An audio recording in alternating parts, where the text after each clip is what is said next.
நகை விலை உயர்ந்து கொண்டே போவதால் மனக்கவலை அதிகரித்தது சுந்தரிக்கு.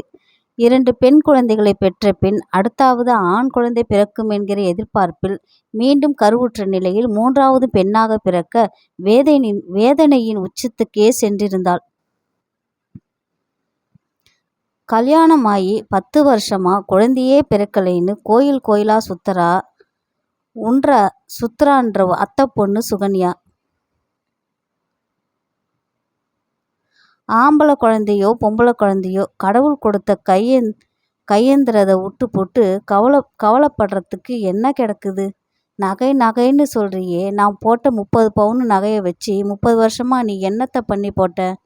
மாப்பிள்ளை கஷ்டப்பட்டு சம்பாதிச்சு குடும்பத்தை காப்பாத்துறாரு, குழந்தைகளை படிக்க வைக்கிறாரு. அதே மாதிரி உன்ற பொண்ணுங்களை கட்டி போகிற மாப்பிள்ளைகளும் காப்பாற்றிட்டு படிக்க வச்சு வேலை வாங்கி கொடுத்தா சம்பாதிச்சு நகை வேணும்னா எடுத்துட்டு போகிறாங்க.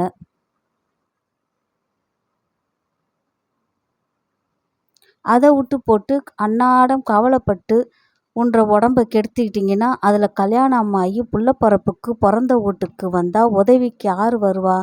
தாயின் பேச்சு சரி என்றாலும் சமுதாயத்தில் உறவுகளுக்கு சமமாக பெண்களுக்கு நகை போடவில்லையே, நகை போடவில்லையேல் அவர்களுக்கு மதிப்பு கிடைக்காது என்பதை நினைத்தே வருந்தினாள்.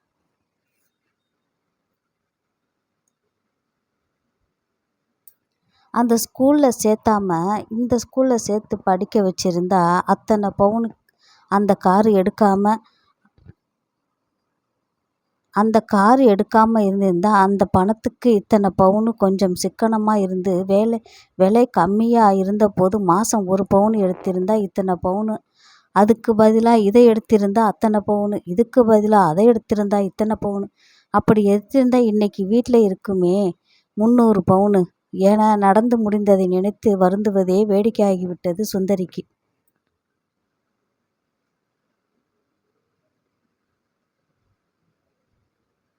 இருக்கும் நகையை ஒரு பெண்ணுக்கு மட்டும் போட்டால் அதிகமாக தெரியும் என கருதுவதால் உறவுகளில் திருமண நிகழ்வுகளுக்கு 3 பெண்களையும் அழைத்து செல்லாமல் ஒரு பெண்ணை மட்டுமே தன்னுடன் அழைத்து செல்வாள். சுந்தரியின் சித்தி பெண் பைரவி தனது ஒரே பெண்ணுக்கு அதிகமான புதிய டிசைன் நகைகளை போட்டு உறவு பெண்ணின் திருமணத்துக்கு அழைத்து வந்தாள். உறவு பெண்ணின் திருமணத்துக்கு அழைத்து வந்திருப்பதை பார்த்து கவலையின் உச்சத்துக்கே சென்றாள். 3 பெண்களுக்கும் நாம் இப்படி நகை போட முடியுமா? கணவனின் வருமானம் போதாதே என நினைத்த போது வருத்தம் மேலோங்கியது.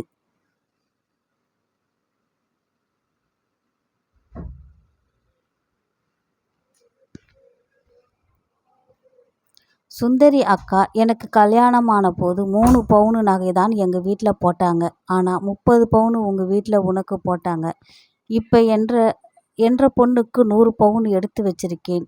நீ 3 பொண்ணுங்களுக்கு 300 பவுன் போடுவியா?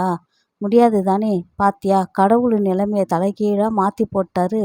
உன்னை விட நான் தானே இப்போ வசதி என குத்தி காட்டி சொன்னதால் அன்று இரவு தூக்கம் வரவில்லை.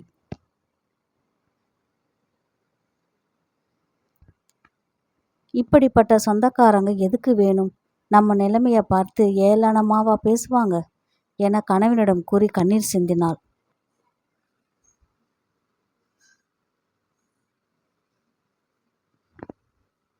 நகை நிறையா போட்டுட்டா மட்டும் சந்தோஷம் வருமா?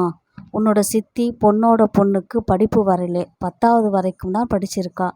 அவள் படித்த படிப்புக்கு வேலை கிடைக்காது. கவர்மெண்ட் பள்ளிக்கூடத்தில் செலவில்லாமல் படிக்க வச்சுட்டு நாம் படிக்க கட்டின அளவு பணத்தை வச்சு நகை எடுத்திருக்கிறா. அதனால் மாசமான வீட்டு வாடகை கிடைக்கிற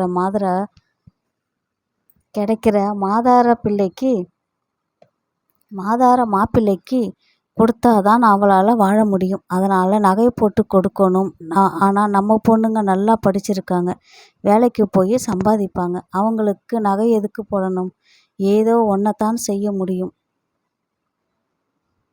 நீ கவலைப்படாமல் தூங்கு என கூறிய கணவனின் பேச்சும் சரிதான் எனப்பட்டதால் மேலும் ஆராய்ந்து பார்த்ததில் பல விஷயங்கள் புரிய ஆரம்பித்தது.